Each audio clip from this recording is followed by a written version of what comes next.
Good morning, everybody, boys and girls, parents, friends, grassroots leaders. Very happy to join you for our EduSave Awards ceremony again this year. First of all, congratulations to everybody who's receiving awards today. These celebrate your achievements in many domains, in your academics, in your character, in your leadership, in your active participation in community service.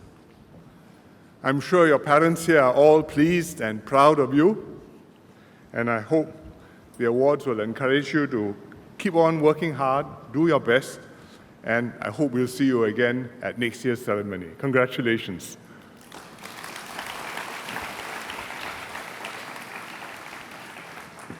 Singapore will continue to invest in you, to prepare you for all the opportunities ahead, as well as all the challenges which await us.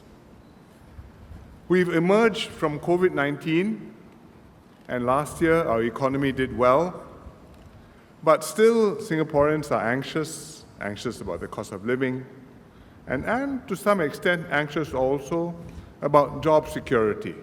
If the economy changes, will my job be there? Will I be able to provide for my family? We can see what's happening in the world. We can see new technologies like AI and robotics developing rapidly, which are creating new jobs and exciting opportunities, but also transforming existing businesses and going to affect existing jobs. If you look outside Singapore, in the world, there are many uncertainties too. For example, tomorrow there will be a new US president being sworn in. Do you know who he is? President Donald Trump. And he comes in, he has his policies, he has his ideas. Everyone is waiting to see what he will do. How will US-China relations develop? What does that mean for our part of the world? Taiwan, South China Sea. What does it mean in the Middle East, between Israel and the Palestinians, in Europe, the war in Ukraine, relations with Russia? So there are many uncertainties around us. The government is actively preparing us for this world and preparing us for these challenges and the new opportunities ahead. We are helping Singaporeans with the cost of living in many different ways. For example, last year, every household would have received $800 of CDC vouchers, and just this month in January, you should have got another $300. I think most of you have already registered, received it, maybe spent it already. If anybody hasn't got your voucher, come and see me at my Meet the People session. But I think you should have got it all. And we also have the assurance package, which is providing you generous support, including for public transport, including to offset the GST, including USave to help you with your utilities, and also some cash. It's for everybody, but especially for those who are more needy. And this year, more assistance should be on the way because the budget is going to be next month. And as PM Wong has said, there should be good news to look forward to. That's at the government doing what we need to help citizens. But at the local level, we also help each other through the community. For example, in Teck Ghee, we've organized bursary awards. I'm presenting some of them. We're presenting some of them this afternoon. We have free tuition and reading programs for needy kids. We have CCC meal vouchers for residents.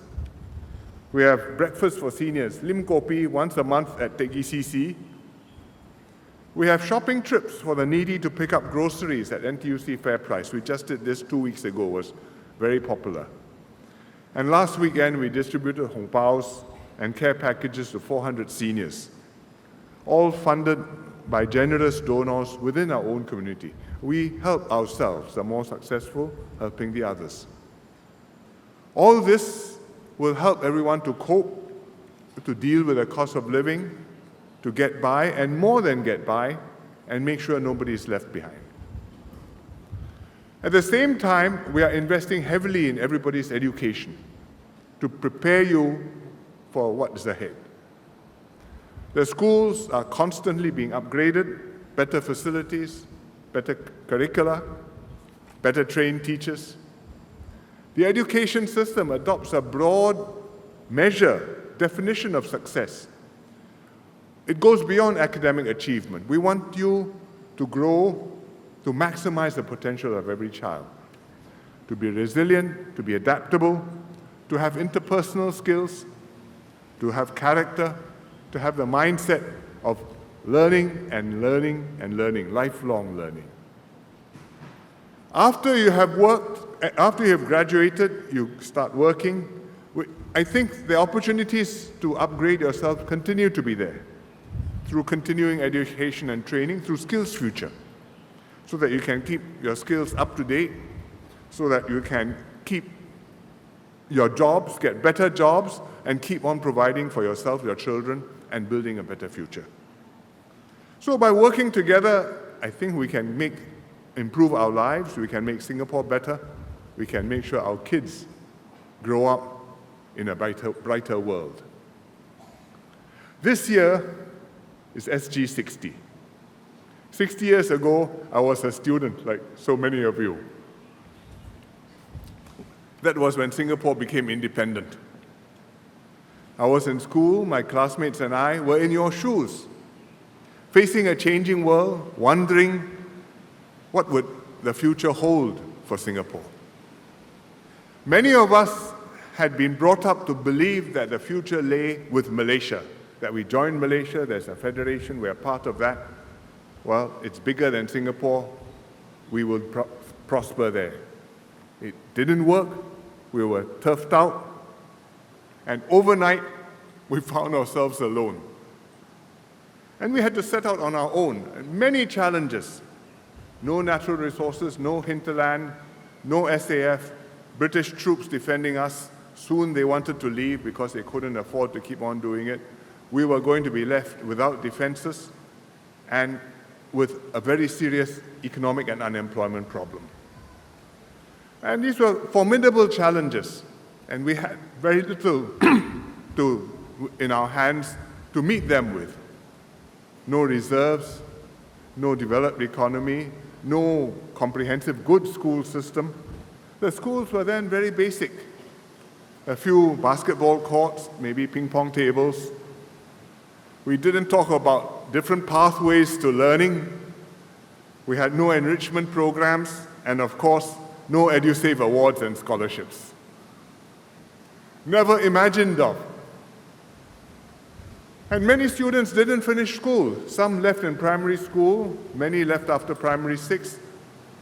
By the time you reach O-levels, most students were not in school anymore.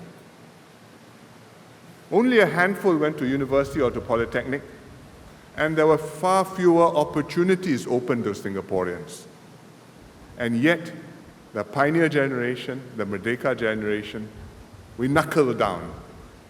We worked hard, we learned, we adapted, we bonded together to tackle the challenges resourcefully and with resilience.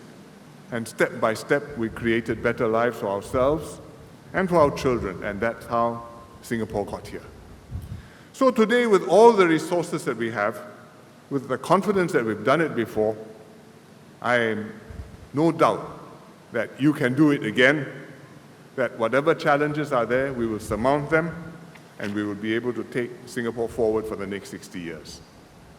And the government will be with you, but what it depends on, most critically, is each person yourself. Your determination to make the most of what you have, to learn, adapt, overcome, despite challenges, despite occasional setbacks. Your faith that we will pull together as one people, one nation, and build a brighter future for all of us. So, congratulations once again to all of you who are receiving awards today. I look forward to your future successes. Work hard and do well. Thank you very much.